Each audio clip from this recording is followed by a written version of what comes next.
મહેશ્વરી, જ્યારે મમ્મી તને રોજ કહે છે કે તું સવારના પહેલા ઉઠ, પછી તું નહીં લે, એના પછી જ તું રસોડામાં જા અને ખાવા બનાય, તો આ એકની એક વસ્તુ તને રોજ રિપીટ કેમ કરવી પડે મમ્મીએ? અને નાની નાની વાતમાં તું મમ્મી જોડે ઝઘડે છે. એ તને કંઈ પણ સમજાવતી હોય તો તને એ સમજવું જ નથી અને તારે ઝઘડવું જ છે.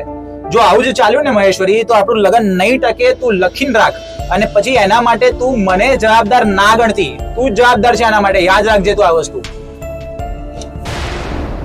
તારું પ્લેલિસ્ટ કેટલું સખત છે અરિજીત સિંહ નું. હા યાર, હું છે ને એવા જ બધા સોંગ રાખું છું, કોઈ સાંભળ્યા ના હોય. ગમ્યું તને? હા. તો અરિજીત સિંહ થી મને યાદ આવ્યું, આજકાલ મમ્મી તને બહુ વળે છે ને? કચકચ જ કરતા હોય, જવા દે ને યાર, તારો મૂડ મરી જશે. જો બહુ છે ને લોડ ના લે મમ્મીની વાતનો, બોલ્યા કરે, આપણે બહુ સાંભળવાનું નહીં. ચિંતા ના એટલે તો કર. આ સોંગ સાંભળું છું. સોંગ સાંભળ, બીજું સોંગ તને મોકલીશ મેં, જો એ લિસ્ટમાં નવું આવ્યું છે. શેની કચકચ કરે મમ્મી તારી જોડે, તને જ ખબર નથી પડતી.